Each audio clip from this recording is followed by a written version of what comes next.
This is exactly right. The Hulu original series Furious is now streaming on Hulu and Hulu on Disney+. Starring Emmy Rossum as Alice Black, Furious follows a rookie FBI agent on the hunt for Catherine, played by Lola Pettigrew, a mysterious and calculating female serial killer. While Alice upholds justice, Catherine kills for it, terrorizing the rich and powerful men of New York in her pursuit of vengeance. With secrets that change everything, Alice discovers there's a thin line between hunter and prey. Watch the Hulu original series Furious. Now streaming on Hulu and Hulu on Disney Plus for bundle subscribers. Terms apply. Goodbye. I'm Nancy Glass, host of the Burden of Guilt Season 3 podcast. This is a story about a horrendous situation that destroyed 2 families. It's a scorched earth war that shows just how far someone will go to get what they want. Cindy said I had to choose between the truth and my family, and I had to choose the truth. Listen to Season 3 of Burden of Guilt on the iHeartRadio app, Apple Podcasts, or wherever you get your podcasts. This is Chelsea Handler from Dear Chelsea. Every week, the news gets worse, the world gets crazier, and Yamanika is here to tell whoever's responsible, you're the problem. Do you know I just found out who Sydney Sweeney was? If he got a bunch of women, then I should have a bunch of men. Do better or do less so I don't have to do so much. I'm Yamanika, and I'm out. Listen to You're the Problem with Yamanika starting on July 15th on the iHeartRadio app, Apple Podcasts, or wherever you get your podcasts.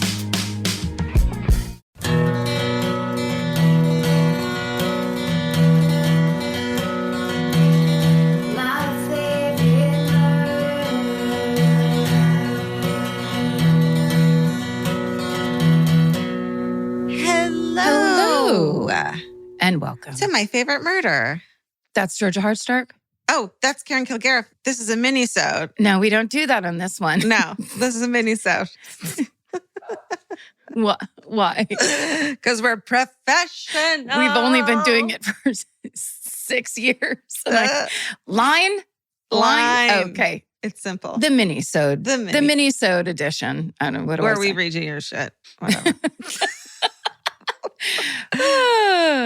You go first this time. Okay. This one's called Almost Murdered, Probably, by our Airbnb host. Ooh. And it just starts, my mom, sister, and I are all big fans. My sister lives in Denver, and my mom and I planned our visit around your live show so we could all see you guys together. This was back in 2019. Oh. At the time, my sister had 3 roommates, so my mom and I got an Airbnb a couple streets away. It should be noticed that we rented the whole house, not a private room or anything. This is also my mom's first experience with Airbnb and my urging, and it's safe to say that she hasn't used it since. The homeowner, Gary, told us to call him when we were close to give us a tour. We text him 10 minutes out, but no response from Gary. We arrive at the house and contact him again. Still no response from Gary. We were waiting around there for about 5 to 10 minutes before my mom decides to go around back to see if she can find him. She comes back and says the backyard is filled with crap lying around the yard, including an axe. And there's a little guest house, presumably the one Gary would be staying in. Mm-mm. Gary finally comes out front to give us a tour. He says that this is the last time we're going to see or hear from him, so ask any questions during the tour. He takes us inside. It's a nice house overall. It's very old with heavy-duty doorknobs that you can hear click when you turn and antiquated decorations. You're shaking your head. This is a bad setup. Yeah. There's one bedroom, and right off the kitchen are locked double doors that Gary says are closed to guests. He says a couple more times that we won't see or hear from him again and asks if we need anything. We say we don't, and he leaves. Later that night, my sister had left, and my mom and I are alone in the house. My mom decides to snoop, and she opens those locked doors in the kitchen. Why would you do that? Don't touch it. She's snooping. She wants to know. I don't ever want to know. I know. Would you? It depends. It depends on what brought my suspicion or what. Is it just purely because they're locked doors? No. Because, we stayed in an Airbnb in Nashville, right? Mm-hmm. It's that kind of thing where I assume there's like an owner's closet oftentimes if you rent a place for like vacation. Yes. Where you're not allowed to do that because it's like the owner's booze or their good stuff that they don't want people touching. Yeah. I would just assume it's that. But if she was getting like a different vibe. Moms are nosy. Yeah. On the other side is a huge room filled with junk. And on the far side of the room is another set of double doors that lead outside. Around 11 p.m., we go to bed. There's only one bedroom and we're sharing a queen-size bed. My mom is basically asleep and I'm watching, this is a weird detail, and I'm watching Nate Bargatze's Netflix special while I doze. He's a great comic. He's very funny. If you're bored and you're looking for a stand-up comedy special, Nate Bargatze is one of the best modern comedians that should have tons of heat and doesn't have it. Yes, very funny. He's hilarious. All of a sudden, I hear the loud click of an old doorknob turning. I whisper, Mom, did you hear that? She sleepily grumbles that she didn't hear anything and then goes immediately back to sleep, as only moms can. I keep listening for a while and then hear nothing else, so I turn Nate back on. About 10 minutes later, I again hear the slow turning of a doorknob. I say, Mom, and she, wide awake, whispers, I heard it that time. I've told this story many, many times, and her response gives me chills every time. We get out of bed and sneak into the living room to listen. As we're sitting there, we can hear someone wrestling around in the room behind the double doors. My mom calls Gary, and we hear his phone ring on loud right behind the doors. Oh, fuck. Yeah. They caught Gary. They caught Gary red-handed. He ignores the call, and we hear him move away from the doors. A couple seconds later, he calls my mom back. We can still hear his voice, but he has clearly moved outside the room. He asks what's wrong, and my mom says someone is in the room. And he says, yeah, that's me. Honestly, not really sure what the rest of the conversation was, but I know nothing was resolved. Regardless, we are creeped the fuck out, and we call my sister to come pick us up. While we're waiting, we swiftly and silently repack our bags so we can sneak out as soon as she gets there. It was around midnight when she showed up, and we snuck out in the night. We stayed at a hotel for the rest of the trip. Oh. I'm not sure whether Gary had malicious intentions or not, but it was scary as fuck, and I'm glad we got out of there. My mom really fucked politeness the next day when she complained, more like screamed, to both Gary and Airbnb until we got a full refund. Good. Anyway, sorry this is so long. I swear I tell it better in person, but this will have to do. By the way, my mom's name is Barbara Sue. Stay sexy, Gail. Oh, Gail and Barbara Sue having an adventure. Okay. Yeah. Can I just say this, though? Gail, I don't want to yell at you. But the idea that you would say you don't know if Gary had malicious intentions, I do. Yeah. I do. Why would he need to be in that room while women are sleeping on the other side of the door? 2 women alone in the house. Yep. He rented to them where the agreement is he's not in the fucking house. Right. Or that would be, you would know that. Yeah. He snuck into that house and was sneaking around. That's malicious in and of itself. That is. It's scary. It's aggressive. It's creepy. There's no other reason, because if he had to go fucking find something in the junk room, he should have called and said, hey, I don't want to freak you guys out. I need to go find something. That's what normal people do. Or wait until morning. Something like that. Yes. Like, what are you talking about? You were free to communicate when you were giving him a fucking tour, and suddenly you're getting all sneaky. And I think this is what happens to people, though, when stuff like this happens. Yeah. It's so creepy that you're just like, well, I don't know. If it could have been. And it's like, no. Yeah. Yeah. No, normal people don't do shit like No, that. That's a very good point. Also, I stumbled upon, as you know, I'm obsessed with TikTok now. And I stumbled upon a thing of people looking for cameras and finding them in Airbnbs, because you can buy things that like tell you when a camera is inside. Like there was one, this guy showed it. It looked like he had a pen. And when he held it up to this, what looked just like a normal plug plugged into the wall, connected to something, there was a fucking video camera inside the plug. Oh my God. I'm so creeped out by that. I want one. That's Airbnb to me. Yeah. And hotels, though. You never know when a hotel has one in there, too. People can just sneak in there and put fucking video cameras in hotels. That's true. Although they would have to be nearby. I think it's way less. Way less likely for a hotel than your Gary-based Airbnbs. Sure. There's some that are wonderful, but you're rolling the dice. Yeah. Oh, cool. Just stay home. That's my solution. Stay home. Okay, here's mine. It just says the veil is thin. That's the subject line. Ew. And it just starts so. On a recent minisode, you guys talked about kids who hint at their reincarnation. And I thought, this is it. I finally have something interesting to send to Georgia and Karen. The year was 2008. We were on a road trip through Zion National Park with our then 3-year-old. For anyone who hasn't been to Zion, when you enter the park, through the Mount Carmel tunnel, you emerge from a dark tube with the whole majesty of Zion's valley beneath you. It, period, is, period, breathtaking, period. We were so excited to have this experience with our little toddler because, let's be honest, everything is cooler when you see it through the eyes of a kid. What we didn't expect when we came out of the tunnel was for him to say, totally deadpan, that was just like being born. So we're not the kind of parents to like keep bodily things a secret. We call vaginas, vaginas, and penises, penises. But the concept of birth has never come up before. So we were a bit side-eye. I decided to press him a bit more about his statement, which is when he unleashed all the details of his past life. Oh, okay. Stop right now. Let me just get my chills out of the way. Okay. He told us that he remembered being born and it wasn't his first time. He remembered his previous mommy and he missed her sometimes. But he quickly added that he was so happy that I was chosen to be his mommy, quote unquote, this time. Oh my God. Y'all, I think reincarnation is fascinating, but it's not like a common conversation around our house. And unless we missed the reincarnation episode of Peppa Pig, we have no idea where he could have come up with this. That mystical little 3-year-old is now a beefy gym rat of a 16-year-old, and he doesn't remember anything about this conversation, let alone his past lives. I just hope he thinks as fondly of me on his next round as he did his mom before me. Oh my God. Stay sexy and believe your kids when they tell you outlandish shit, cameo. And then in parentheses, it says, like the jewelry. She, her. Oh my God. I love stories like that. That is amazing. Right? I got to ask my nephew if he remembers being born.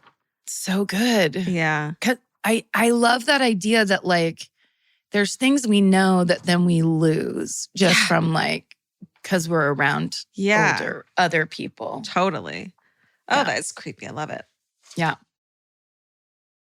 I'm Nancy Glass, host of the Burden of Guilt Season 3 podcast. This is a story about a horrendous situation that destroyed 2 families. It started more than 7 years ago when Cindy and Kenny were 2 40-somethings who had just gotten engaged. Days later, they walked into a scorched earth war they never saw coming. Turn around and place your hands behind your back. The cops came into my house and threw me in jail. And to Cindy's surprise, her fiancé Kenny was charged with abusing one of her children. I never once doubted Kenny, and I always doubted the accusation. On Season 3 of Burden of Guilt, you'll hear a story about the lengths someone will go to in order to get what they want. This case has got to be one of the most despicable. Listen to Season 3 of Burden of Guilt on the iHeartRadio app, Apple Podcasts, or wherever you get your podcasts.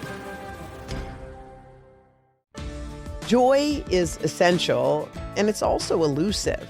But now, there's a new and exciting way to start your journey toward a more joyful existence. Joy 101. If you're craving inspiration, support, and useful tools to maximize your joy, tune into these candid, uplifting, and moving on-air chats. Listen to Joy 101 with Hoda Kotb starting June 10th on the iHeartRadio app, Apple Podcasts, or wherever you get your podcasts.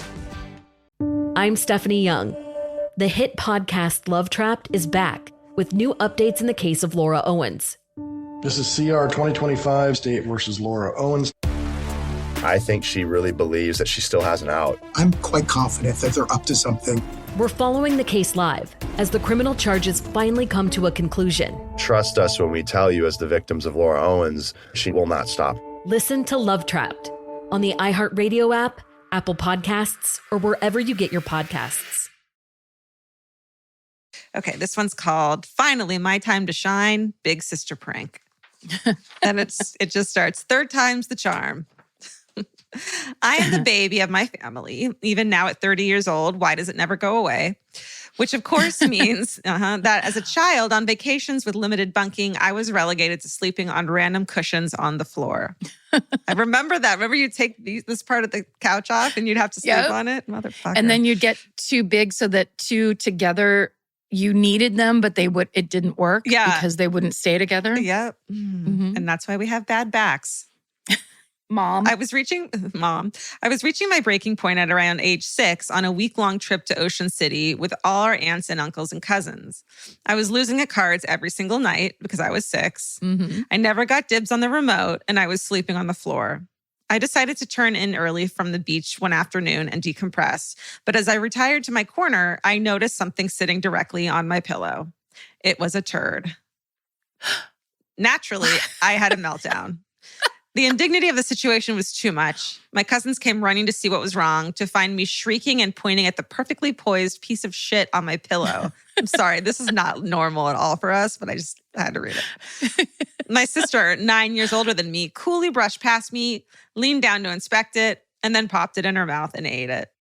I honestly don't remember anything after that, so I think it's safe to say I effectively blacked out the moment. My sister, a diabolical genius since the ripe old age of probably 3, had spent the morning making chocolate cookie dough, carefully crafting it to take on the shape of a tiny turd, and left it on my pillow. Her patience is the most impressive part. She never made any attempt to get me to go into the room. She never let on anything was amiss. She just continued living her life until she heard my scream in the distance. My sister and her relentless jokes on me, almost all of which were long plays, like when she convinced me in the 5th grade that the worst curse word, the E word, was epidermis. And then I spread that around my class, very hush-hush. And then we all were quietly using epidermis, the way other kids quietly start first using fuck. Have made me the person I am today. Hard to offend, quick to catch on, and thankfully now generally in on the joke. Love you, Case. Also, love you, Karen and Georgia, always giving me big sister vibes, even though I know technically you're not. Stay sexy and sleep with one eye open, Aaron. Ugh, Aaron. I had to read a gross story. I'm sorry. No, I think it's funny. That's basically a celebration of her sister because it really is true. The idea that she was a kid pulling a prank, but she didn't mess her own prank up by being excited and trying to like rush her in. Aaron, go in the room. Aaron, why don't you go see what's on your pillow? Nope. Patience. Diabolical is the word. Yeah. And also it is good practice. Get that out of your system while you're a kid and it's your sister doing it to you so that it's not such a, that's why I feel bad for like kids who are the oldest that start going to school and they don't get what's happening. Yeah. Because they haven't been pre-bullied by their own family. Right. They're not suspicious about everyone's intentions because they weren't pre-bullied. They weren't pre-bullied and they're like, I like horses. And they think people are going to give a shit. And you're just like, no, this is school, friend. That's now your Achilles heel. It'll be used against you forever. Okay. Let's see. Okay. This is really good. I really like this one. But I won't read you the subject line because it gives it away. And it just starts. My mom has been on Ambien ever since I can remember. Cool. Just no. That's like if you were at a party and someone just walked up and started saying that. Hey. It was a bad habit of hers to take her Ambien way too early in the evening and then continue to hang out with the family until she fell asleep in the middle of whatever task she was doing. I've been there. This was fun for us kids because we never knew when she took it, so we never knew when Loopy Angie would show up. One night when I was really young, everyone was in bed for the night and my mom was passed out in her sweet, sweet Ambien level deep sleep. Oh, God, I miss those days so much. Nothing seemed awry until the next morning when my dad walked out into the kitchen and saw a stack of about 8 brand new rated R movies on the counter. I grew up Mormon, so having rated R movies in the house was a worse sin than drinking coffee. Oh my God. My dad was so confused and he didn't know what to do. He certainly didn't want to touch them and get the devil all over his hands. My mom walks out to find my dad staring at the DVDs and immediately freaks out, asking why the hell he bought all of these horrible movies and demanding to know what he was planning on doing with them. After a few more minutes of yelling, my mom decides to go for a drive, only to find a receipt from our local drugstore with the current date, time-stamped around 2 a.m. Oh, no. The card number matched my mom's credit card, but she had no recollection of going to the store and purchasing movies that she would certainly never watch. After a very intense conversation with my dad, they decided her keys needed to be hidden or locked up at night. Yes, my mom sleep drove to the store and bought a bunch of R-rated movies. My God. And drove home, somehow making it back unscathed. Looking back, she's really lucky she didn't get a DUI or end up hurting anyone. Yeah, it's so true. I wish I could see how she interacted with the person working at the overnight shift. And I wonder what they were thinking about this middle-aged woman buying some raunchy DVDs in the middle of the night on a weeknight. Oh, I want to know what movies so bad. Oh my God. Like rated R, probably 90s, wouldn't you think? Yeah. Yeah. It's like Basic Instinct type of shit. Yes, exactly. Exactly. National Lampoon or whatever. A Mormon woman that's like, hey, I got American Pie. I got... It's 2 a.m. What's up? Yeah. I got The Girl Next Door. Yeah. It turns out she's a porn star. Thanks for the podcast and all of the incredible book recommendations you've given me over the years. I love you too, and Steven and Vince. Thank you for all you do. I can't wait to see you on tour soon. Please come to Utah. We have lots of weird shit that happens here, and all of the ex-Mormon millennials like me would love to come and hang out with you for a night. Love, Call. Oh, yeah, we had a great time in Utah when we were there. It was awesome. I'm Nancy Glass, host of the Burden of Guilt Season 3 podcast. This is a story about a horrendous situation that destroyed 2 families. It started more than 7 years ago when Cindy and Kenny were 2 40-somethings who had just gotten engaged. Days later, they walked into a scorched earth war they never saw coming. Turn around and place your hands behind your back. The cops came into my house and threw me in jail. And to Cindy's surprise, her fiancé, Kenny, was charged with abusing one of her children. I never once doubted Kenny, and I always doubted the accusation. On Season 3 of Burden of Guilt, you'll hear a story about the lengths someone will go to in order to get what they want. This case has got to be one of the most despicable. Listen to Season 3 of Burden of Guilt on the iHeartRadio app, Apple Podcasts, or wherever you get your podcasts. Hey everyone, it's the Jonas Brothers. This week on the podcast, Hey Jonas, we're hanging out with Michael Bublé. After Kevin's recent interesting confession about Michael, we figured there's only one thing to do. We must invite Michael Bublé on the podcast, and we want to know what's on his Sexy Time playlist. You know, I did an interview, and they're like, have you heard about this Jonas Brothers thing? And they were like, what did you think of it? And I was like, well, I mean, it's reciprocal. We talk about Kevin's confession, Michael's reaction, and a whole lot more. Our conversation with Michael Bublé is out now. Listen to Hey Jonas on the iHeartRadio app, Apple Podcasts, or wherever you get your podcasts. There was no anything inside those eyes.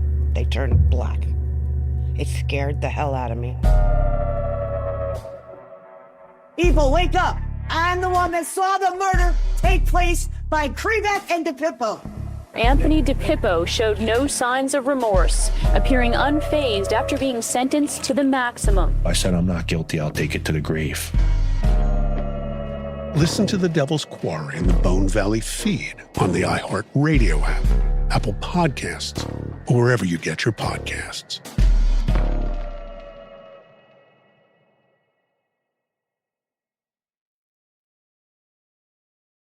This is called Service Dog in Training Saved My Life.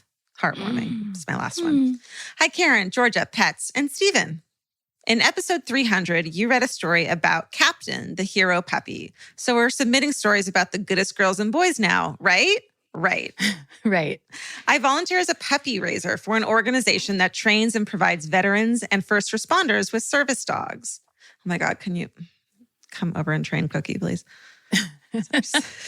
Working with inmates at local prisons, we co-train and raise lab puppies from 9 weeks to 15 months old so they can help people who've experienced trauma or need physical assistance based on their time in the military or as an EMT to carry out their everyday lives. It's super rewarding and it makes a huge difference in the lives of everyone involved, including the inmates. This past March, it was 4 a.m. and I was asleep with my 2 dogs, plus my service dog in training, her name is Amalfi, in my 3rd floor bedroom. All of a sudden, Amalfi starts nudging me aggressively to wake me up. Groggily stumbling downstairs to the kitchen to let Amalfi out to do her business, I hear my carbon monoxide detector going off. Ooh. The other 2 detectors in my house had failed, and Amalfi had heard the alarm in the kitchen that I couldn't and awoken me. I called 911 and they told me to evacuate the house immediately until the fire department arrived to check. It turns out that if Amalfi hadn't woken me up, the amount of carbon monoxide filling up in the house from a failed fan on my furnace would have killed me and the dogs in about half an hour once it reached the third floor. Ooh. The fire department lectured me on the battery-operated carbon monoxide detectors. And then it says, as a granddaughter of a deputy fire chief, the shame, and told Amalfi what a good girl she was before leaving. Amalfi has moved on to become a hearing assistance dog and just completed her full training to help someone in need. But in my opinion, she's been doing the job since she saved my life and the life of my 2 dogs that night. I wouldn't be here writing this email if it weren't for her, and it's renewed my dedication to help raise these wonderful dogs to help others. Stay sexy, and please check your carbon monoxide and smoke detector batteries every 6 months. Meg, she, her. I mean, that was like a beautiful story. It was a plug for for what are they called? Assistance dogs? Is that what they're called? Service dogs. We knew that. We did. Why can't I don't know. My brain. Check your carbon monoxide detector, Karen. Oh, I took a ton of Ambien before this record. Okay, here's my last one. I just really like this. And it just starts, hi. My husband, Mike's life is a stream of awkward misunderstandings, which has led to my favorite saying, classic Mike, which he also hates, but it's apt. I present you with one.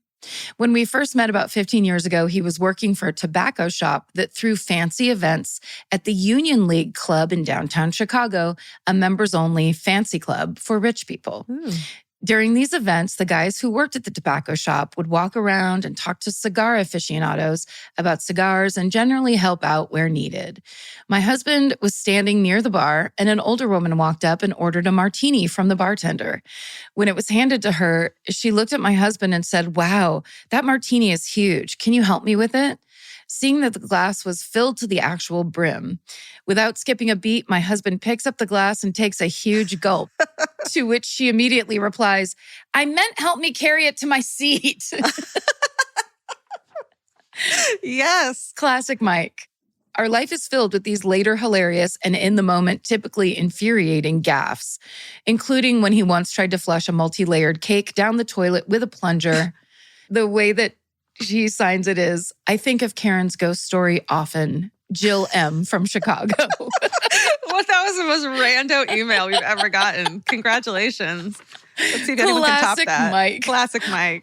The idea that he's like working this thing with these fancy ass people, and then she's like, "Can you help me with my drink?" And he thinks she needs to like. I get it. I'm into it. Hell yeah. I'm into that. That sounds like, that's something you would say at a club, not in a fucking exclusive event. Yeah. Say hi to Mike for us, Jill, please. Yeah, Jill please. M. Please do. Please. And send us your classic stories, please, at myfavoritemurder@gmail.com. And stay sexy. And don't get murdered. Goodbye. Goodbye. Yeah. Elvis, do you want a cookie?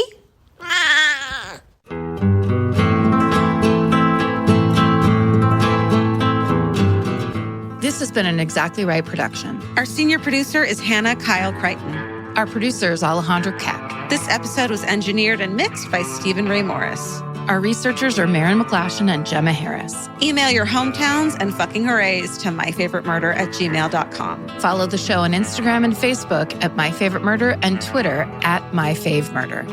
Goodbye.